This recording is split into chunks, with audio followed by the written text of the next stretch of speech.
Hello বন্ধুরা, শুভ দুপুর। আর এখন বাজে 2:15 মতো বাজে, 2:07। তো এই যে এইমাত্র উঠে স্নান সেরে এলাম। শরীরটা খুবই খারাপ, 3 দিন হয়ে গেল আজকে।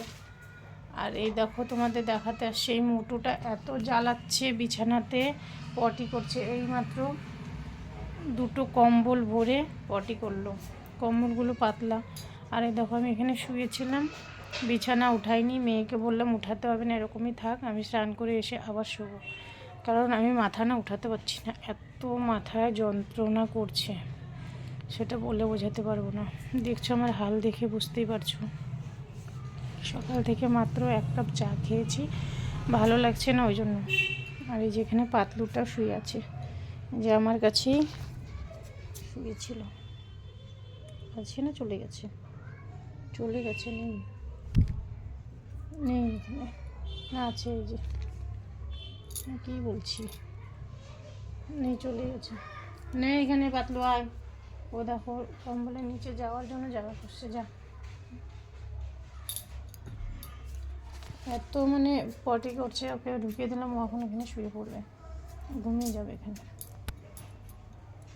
এই যে মনে আর একটা, এই দেখো একটা এখানে আছে, বললাম না, কই না তো, হাতে পাচ্ছে, জানি না। যাই হোক, তো শরীরটা অনেক খারাপ। মেয়ে এসে আমার জন্য জল গরম করে দিয়ে চান করতে ঢুকলো, ওই ঘরটা ঝাড়ু দিয়ে। আর আজকে রান্না কিছুই করি না, যে সকালে রান্না করতে পারছি না, উঠতে পারছি না, ডিউটিও যাচ্ছি না, আজকেও ডিউটি যায়নি। তো এই দেখো, আলু সিদ্ধ ভাত রান্না করেছে। মেয়ে বললো, মা আমার 3টায় টিউশন আছে, তুমি সিদ্ধগুলো মাখো। তো এই সিদ্ধগুলোই মাখবো এখন। আর দেখো পুরো ঘরের অবস্থা, পুরো টেবিল এরকম ছেটানো। কালকে জামা কাপড় মেলে দিয়ে আসছিলো, ব্ল্যাঙ্কেট ধুয়ে দিয়ে আসছিলো, আনেনি সেগুলো। যে এখন এইমাত্র নিয়ে এসে যে এই জামা কাপড়গুলো, এই কী করছিস, বাড়া বাড়া, দেখেছ? এই ঘরেই শুশু পটি যত কিছু বিছানায়, এবার এই দেখো, এই দুটো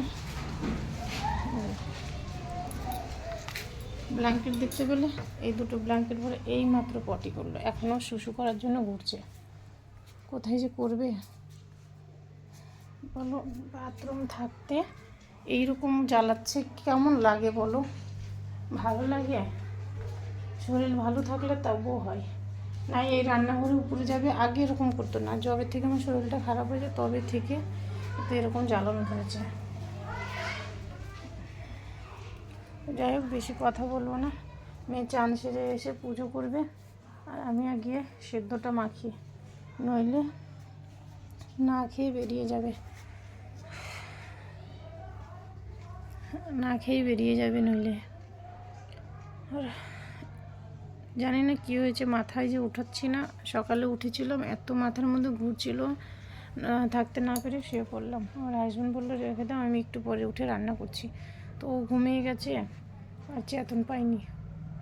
না, উঠেছিল, বললো ভালো লাগছে না, ও শুয়ে পড়েছিল। 6টার সময় উঠে বললো পরে রান্না করো। তো আমার দাঁড়ানোর মতো হিম্মত নেই, যে এখন সিদ্ধটা মাখবো, তাই ভয় করছে, হাত পাগুলো কাঁপছে, ভালো লাগছে না, জানো তো। শরীর খারাপ হলে না কিছু ভালো লাগে না। শরীর ভালো থাকলে যদিও বা ভালো লাগে, শরীরের মধ্যে সব কাজকর্ম ফুর্তিতে করতে ইচ্ছা করে। আর এই যে 3-4 দিন হয়ে গেল, মানে এতটাই শরীর খারাপ, মানে হাত পা ভেঙে আসছে। আর আজকে তো সকাল থেকে আমি মাথায় উঠাতে পারছি না, মাথায় তেল নেওয়া হয়েছে,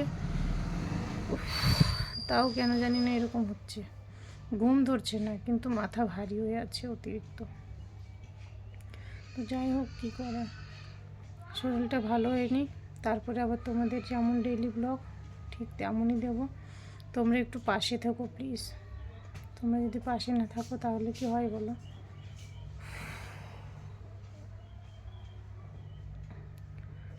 পেটে ব্যথার থেকে এই যে বসে আছি না, বসে থাকতে পারছি না, পুরো পেটে যেগুলো দিয়ে পুরো ব্যথা করছে।